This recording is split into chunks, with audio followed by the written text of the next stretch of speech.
ओम हनुमते नमः। जय श्री राम, जय श्री कृष्णा। आप सबका स्वागत है फिर से मेरे चैनल में। और अब जैसे कि पिछली रिकॉर्डिंग में मैंने आपको पहली जो 4 लाइनें थी हनुमान चालीसा की, वो मैंने आपको उसका अनुवाद, शब्दार्थ और व्याख्या की। अब अगली लाइनें जो बुद्धिहीन तनु जान के सुमिरो पवन कुमार, बल बुद्धि विद्या देहु मोहि हरहु क्लेश विकार। अब इनकी व्याख्या करूंगी मैं आपको। देखिए, शब्दार्थ है इसका कि बुद्धि को विचार शक्ति कहते हैं, तनु को शरीर, क्लेश को दुख और संकट, और विकार होते हैं हमारे दोष।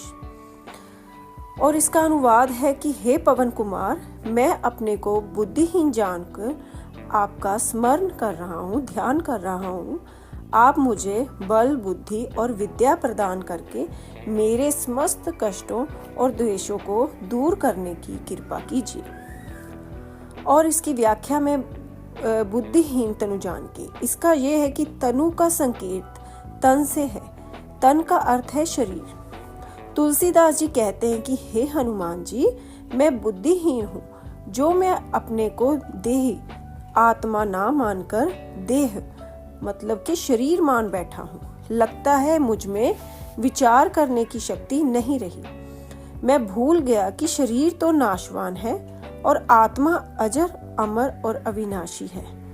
तन तो जड़ है और आत्मा चेतन है। और इसका अर्थ है कि मैं अपने आत्म तत्व को नहीं जानता। तुलसीदास जी तो बड़े विद्वान, ज्ञानी और बुद्धिमान थे, फिर भी वह अपने को बुद्धिहीन कह रहे हैं। इससे पता लगता है कि उनके जीवन में कितनी नम्रता थी। उनमें अहंकार जो था लेश मात्र भी नहीं था। आज का व्यक्ति है, यदि थोड़ा सा पढ़ लिख जाता है तो वह समझता है कि वो बहुत ही बड़ा ज्ञानी हो गया। यही अहंकार जो है उसके पतन का कारण बनता है। हम सभी का आज यही हाल है। अपने को शरीर मानकर केवल इसी को सजाने संवारने में लगे हुए हैं और आत्मा के उद्धार के बारे में विचार नहीं आता। गीता में भी भगवान जी ने लिखा है कि स्वयं को पहचानो और अपना उद्धार करो। अपने को हमेशा छोटा माने। यही तुलसीदास जी के जीवन में हमें शिक्षा लेनी है। उन्होंने दीनता का घाट जो है वो अपनाया था। तभी कह रहे हैं कि मुझ में तो वो बुद्धि ही नहीं है जिसके द्वारा मैं हनुमान जी की कुछ महिमा लिख पाऊं। इसीलिए वह हनुमान जी का स्मरण करने लगते हैं। आगे है सुमिरो पवन कुमार। हे पवन पुत्र हनुमान जी, कुछ भी लिखने से पूर्व मैं आपका स्मरण करता हूँ, आपका ध्यान करता हूँ। आप तो बुद्धिमता वरिष्ठम है और मैं बुद्धिहीन हूँ। आपके स्मरण मात्र से मेरी बुद्धि जो है सात्विक बन सकती है और आपके ध्यान करने से मेरी विचार शक्ति प्रबल हो सकती है। हे हनुमान जी, आपका नाम लेने से मैं बुद्धिमान हो जाऊं और आपका गुण अनुवाद लिख पाऊं, इसलिए मैं आपका जो है स्मरण कर रहा हूं। इसमें तुलसीदास जी पवन पुत्र हनुमान जी का स्मरण कर रहे हैं हनुमान चालीसा लिखने से पहले। गोस्वामी जी हमें संकेत कर रहे हैं कि जब बुद्धि कम हो या फिर ठीक से काम ना कर रही हो, ये समझ में ना आ रहा हो कि हम क्या करें और क्या ना करें, तो उस समय अपने गुरुदेव का स्मरण करें अथवा उनका ध्यान करते हुए उनकी शरण में जाएं। गुरुदेव की कृपा से ज्ञान प्राप्त होगा, धर्म और अधर्म का भेद पता लगेगा, अच्छे और बुरे कर्मों की पहचान होगी। गुरु के बिना ज्ञान मिलने वाला नहीं है।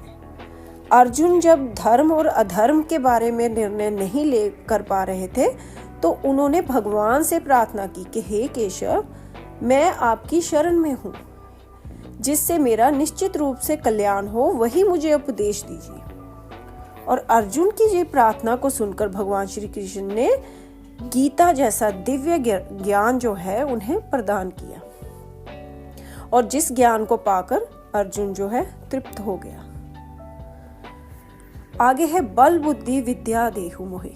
हे पवन कुमार, ना तो मुझ में बल है जो मैं कुछ तपस्या कर पाऊं, साधना कर पाऊं, ना ही मेरा विवेक कुछ काम कर रहा है और ना ही मुझ में कोई विद्या का गुण है। हे नाथ, आप तो ज्ञानियों में अग्रगण्य हैं। आप अतुलित बलशाली हैं, अत्यधिक विद्यावान हैं, इसीलिए हे प्रभु मुझे बल दीजिए। और अर्थात बलहीन जो व्यक्ति होता है, निर्बल व्यक्ति भजन नहीं कर सकता, कोई साधना अथवा तपस्या नहीं कर सकता, आत्म लाभ प्राप्त नहीं कर सकता। ध्यान देना, यहाँ गोस्वामी जी शारीरिक बल की बात नहीं कर रहे, बल्कि आध्यात्मिक बल की बात जो है वो मांग कर रहे हैं। जिसमें आध्यात्मिक बल होगा वही प्रभु की महिमा का गुणगान कर पाएगा, अन्य नहीं। शरीर से कोई भी बलवान क्यों ना हो, परंतु यदि उसमें आध्यात्मिक जैसे कि विल पावर ना हो तो वह परमात्मा की महिमा जो है नहीं गा सकता। जैसे कंस जो था शारीरिक रूप से बलवान था, दुर्योधन को देख लो, महारथी था, बलशाली था। ऐसे कितनों के नाम गिन लें जिसमें शारीरिक बल होते हुए भी उन्होंने प्रभु की महिमा को जो गाना तो दूर बल्कि भगवान से बैर भाव रखा, क्योंकि उनके पास प्रभु से प्रेम करने वाली बुद्धि जो थी नहीं थी। लाखों बार समझाने पर भी उनकी बुद्धि में बात नहीं बैठी। ऐसा बल और ऐसी बुद्धि की प्राप्ति होती है भगवान का भजन करने से।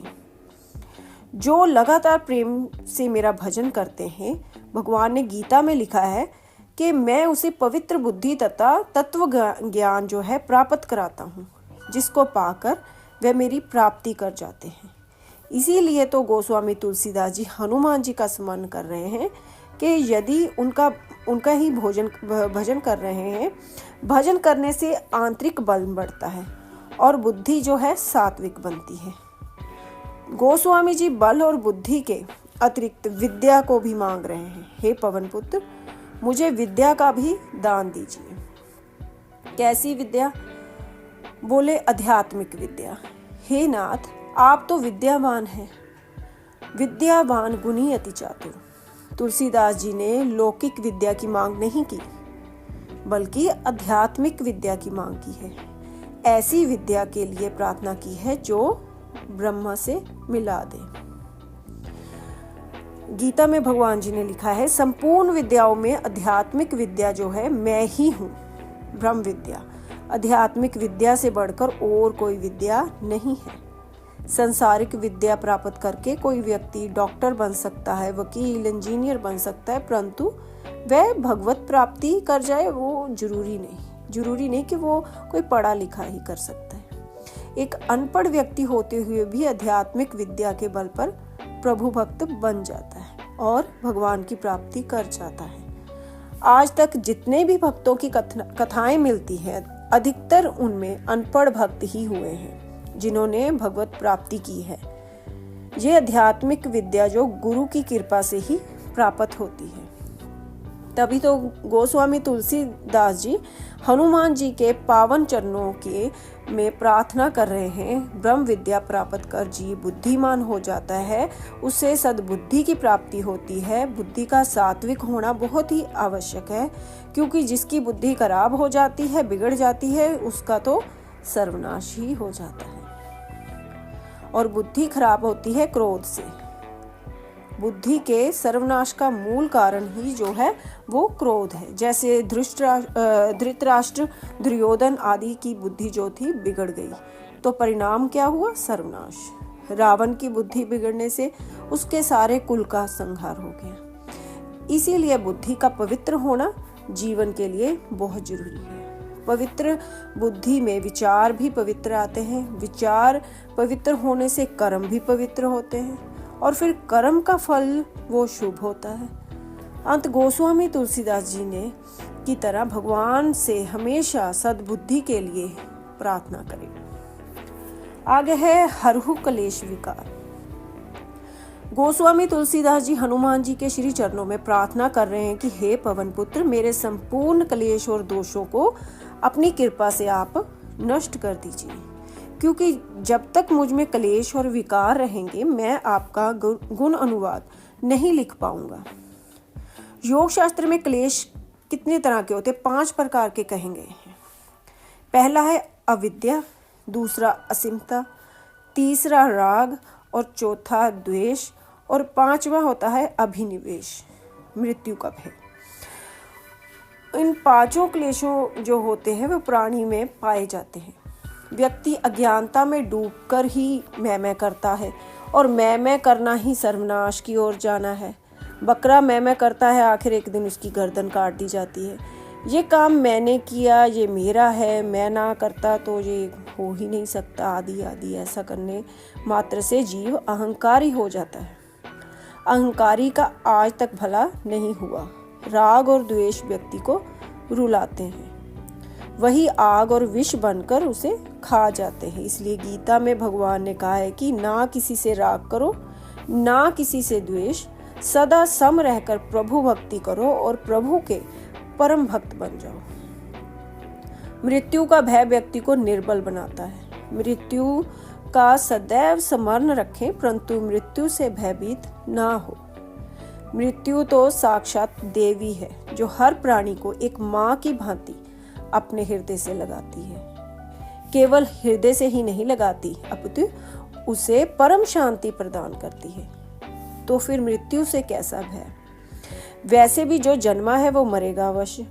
ये तो जन्मा व मरना तो शरीर का धर्म है, आत्मा का नहीं। ठीक है।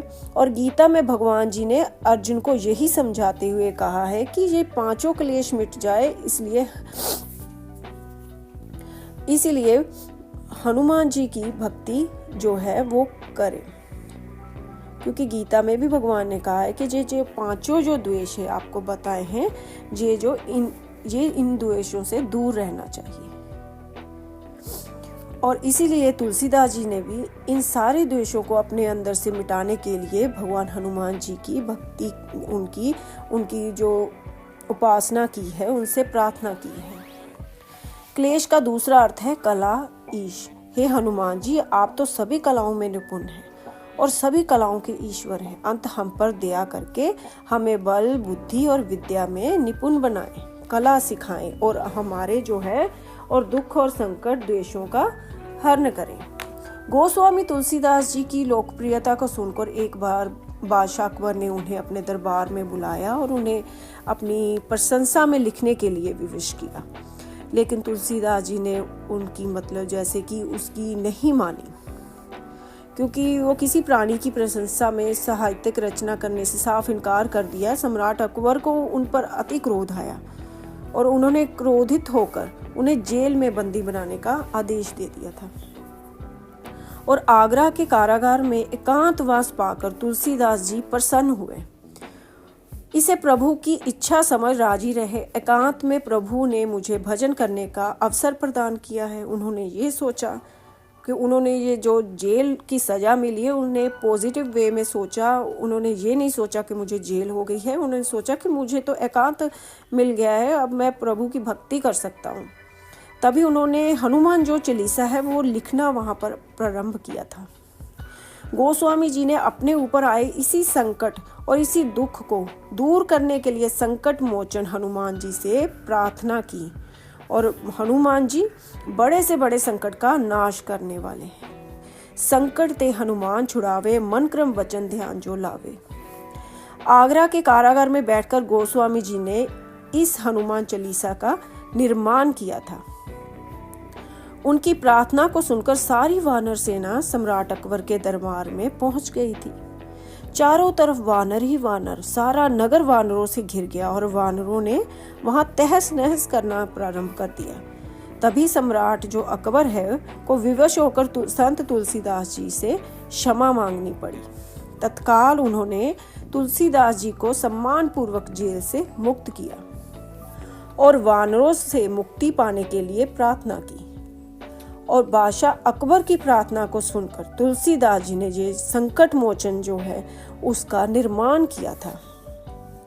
और निर्माण करके हनुमान जी से प्रार्थना की, वेगी हरो हनुमान महाप्रभु, जो कुछ संकट होए हमारो।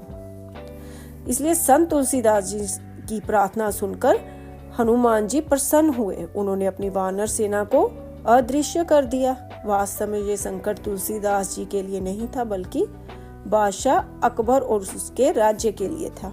परंतु संकट मनुष्य का हो या समाज का या देश का, इससे निवारण के लिए हनुमान जी से सच्चे मन से प्रार्थना की जाए तो हनुमान जी निश्चित ही उनके संकट दूर कर देते हैं।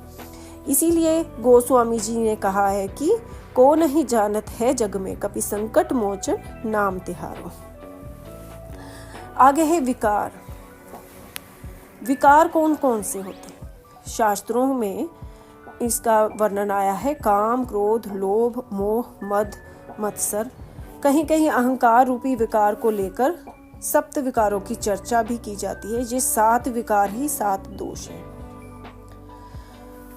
ये 7 महारथी है और जीव के सबसे बड़े वैरी है। ये 7 जीव पर सदैव आक्रमण करते रहते हैं। दुर्योधन, दुशासन आदि 7 महारथियों रूपी विकारों ने अकेले अभिमन्यु रूपी जीव को मार डाला था। इसमें से काम, क्रोध और लोभ को गीता में भगवान ने नरक का द्वार कहा है। अर्थात काम, क्रोध तथा लोभ ये तीनों नरक के द्वार हैं, आत्मा का नाश करने वाले हैं।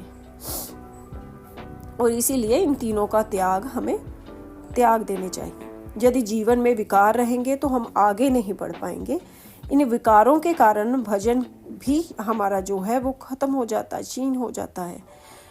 विश्वामित्र जी चाहते तो वह स्वयं ही मारीच और सुबाहु नामक जो राक्षस थे उनका वध करके यज्ञ की रक्षा कर सकते थे, परंतु उन्होंने ऐसा नहीं किया, क्योंकि क्रोध करके राक्षसों का वध करके वे अपने भजन को, पुण्य कर्म को तथा अपनी तपस्या को नष्ट नहीं करना चाहते थे। इसलिए उन्होंने प्रभु श्री राम और लक्ष्मण को अपने यज्ञ की रक्षा के लिए नियुक्त किया था। गोस्वामी तुलसीदास जी ने भी इन्हीं दोषों के कारण दोषों का हरण करने के लिए पवन पुत्र हनुमान जी के चरणों में ये प्रार्थना की है।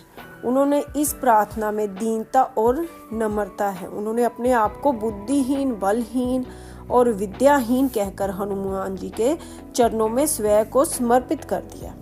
जो भक्त एक बालक के भांति प्रभु के चरणों में जाता है तो प्रभु उसे अपनी गोद में लेकर उनके सारे दोषों और क्लेशों का हरण कर उनके दर्शन भी उन्हें देते हैं और उनके भक्त की पग पग पर रक्षा भी करते हैं। दीन बनकर भगवान को पुकारोगे तो वह अवश्य आएंगे। दीन का भगवान के अलावा और कोई आश्रय नहीं होता। इसलिए तुलसीदास जी ने अपने आप को दीन ही माना है। गोस्वामी तुलसीदास 3 घाटों का उन्होंने अपने रामचरितमानस में व्याख्या की है कि उनमें उन्होंने 3 घाट बताए हैं, कर्म घाट, भक्ति घाट और ज्ञान घाट। परंतु तुलसीदास जी ने अपने लिए 4था घाट चुना है। चौथा कौन सा है? दैन्य घाट, दीनता का घाट। पूछा गया इसमें से तीनों घाट तो राजघाट माने गए हैं, आप इसमें से किसी भी घाट पर जा सकते हैं, तो फिर एक नया घाट आपने क्यों बनाया? तुलसीदास जी वास्तव में बात कर रहे हैं कि मैं तो तीनों घाटों पर गया परंतु एक का भी भक्त ना बन पाया।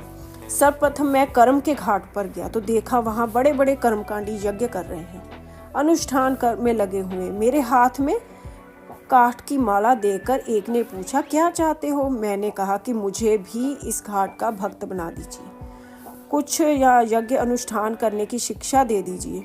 बस फिर क्या था, वह सभी चिल्ला पड़े कि मुझे वहाँ से भगा कर कहने लगे कि भला ये काठ की माला जपने वाला कर्म का रहस्य क्या समझेगा, जाओ यहाँ से कहीं और जाओ। और फिर क्या, मैं ज्ञान घाट पर गया, जाकर देखा वहाँ बड़े बड़े विद्वान ज्ञानी जन विराजमान हैं।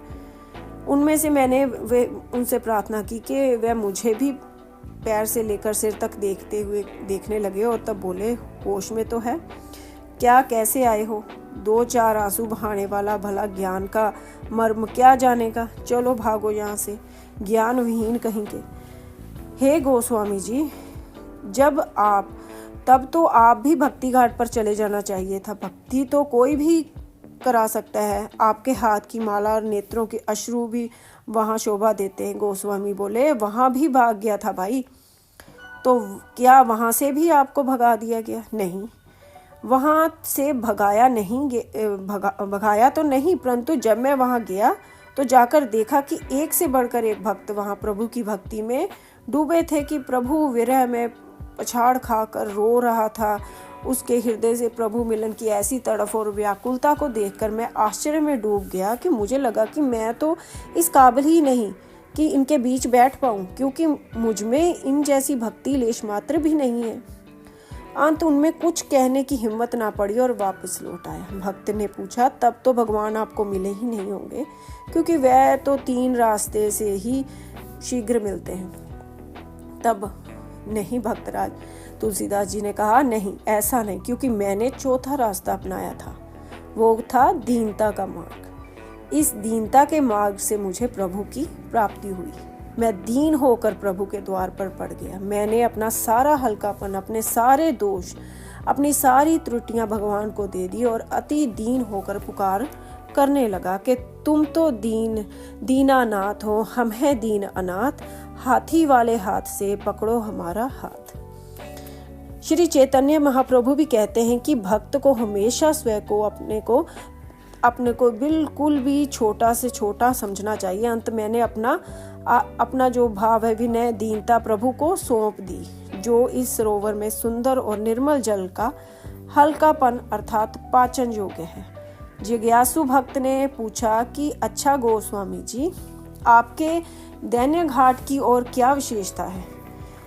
एक तो आपने बता दी कि इसमें सारी कमियां, सारे दोष जो है भगवान को सौंप दिए जाते हैं, और क्या लाभ है इस दीनता के मार्ग को अपनाने का। गोस्वामी जी बोले, मान लो तुम सवारी में बैठकर कहीं जा रहे हो और तुम्हारे कानों में आवाज आई, बाबूजी मैं 3 दिन से भूखा हूँ, मुझे पैसा नहीं चाहिए, कुछ खाने को दे दो, तो तुम क्या करोगे? तो भक्त ने कहा, मैं वाहन को रोकूंगा और मांगने वाले से कहूंगा, लो यहाँ आकर ये मिठाई ले जाओ और खा लो। यदि वह कहे कि बाबूजी मुझे तो आंखों से दिखाई नहीं देता, कैसे आपके पास आऊं, तो फिर तुम क्या करोगे? भक्त, तब मैं कहूंगा कि मेरी आवाज को सुनकर चलते हुए मेरे पास आ जाओ। अगर वह कहे मेरी तो टांगे नहीं है, कैसे आपके पास चल कर आऊं, तब तो मैं तत्काल वहां से उतर कर कहते हैं कि उसके पास जाऊंगा और कहूंगा, लो हाथ बढ़ाओ और ये मिठाई ले लो। हे भक्तराज, यदि वह शरीर ही हिलाकर अपने कंधे पर बड़ी हुई चादर गिरा दे और कहे कि देखो मेरे तो हाथ भी नहीं है, कैसी मिठाई लूं? हे बाबूजी, आप मुझ पर दया करके खिला दीजिए, तो आप क्या करोगे? ऐसा सुनकर भक्त के नेत्रों में अश्रु भर आए और कहा कि गोस्वामी जी, तब तो मैं अपने हाथों से उसे मिठाई खिलाकर तृप्त कर दूंगा। तो गोस्वामी तुलसीदास जी ने कहा कि बस यही दैन्य घाट की विशेषता है कि मैंने जब भगवान को अति दीन होकर पुकारा, तो मैं अपनी करुण पुकार को सुनकर वो मेरे बोले कि देखो तुलसी, मैं आ गया हूँ। मैंने दीन होकर कहा कि हे प्रभु, आपके ज्ञान रूपी नेत्र तो आपने दिए ही नहीं जिससे आपका दर्शन कर पाऊँ। प्रभु बोले, देख नहीं सकते तो मेरी आवाज़ सुनकर मेरे पास चलकर आ सकते हो। मैं रोकर बोला, हे प्रभु, मेरे पास तो कर्म रूपी पैर ही नहीं है, कैसे आपके पास आऊँ? मेरी विवशता को देखकर प्रभु स्वयं मेरे पास आए और कहने लगे, लो तुलसी, मैं तुम्हारे पास आ गया हूँ, अब हाथ बढ़ाओ और मेरे हृदय से लग जाओ। प्रभु की ऐसी दया देखकर मेरा हृदय द्रवित हो उठा और रुदन करते हुए मैंने कहा, हे प्रभु, मेरे पास तो भक्ति रूपी, उपासना रूपी हाथ भी नहीं है, तो कैसे आपका स्पर्श करूं और कैसे आपके गले लग जाऊं? मेरी ऐसी दीनता को देखकर दीनदयाल मेरे प्रभु श्री राम ने मुझे तत्काल अपनी गोद में ले लिया और अपने हृदय से लगाकर मुझे प्यार करने लगे। यही मेरी दीनता के घाट की जो है वो विशेषता है। तो वो सब भक्तजनों के लिए आज के लिए इतना ही कि जो आगे से जो हनुमान चालीसा का जो पहला जो चौपाई है वो कल हम आपको सुनाएंगे, और अभी यहाँ पर ही हम विश्राम देते हैं। जय श्री राम। ओम हनुमते।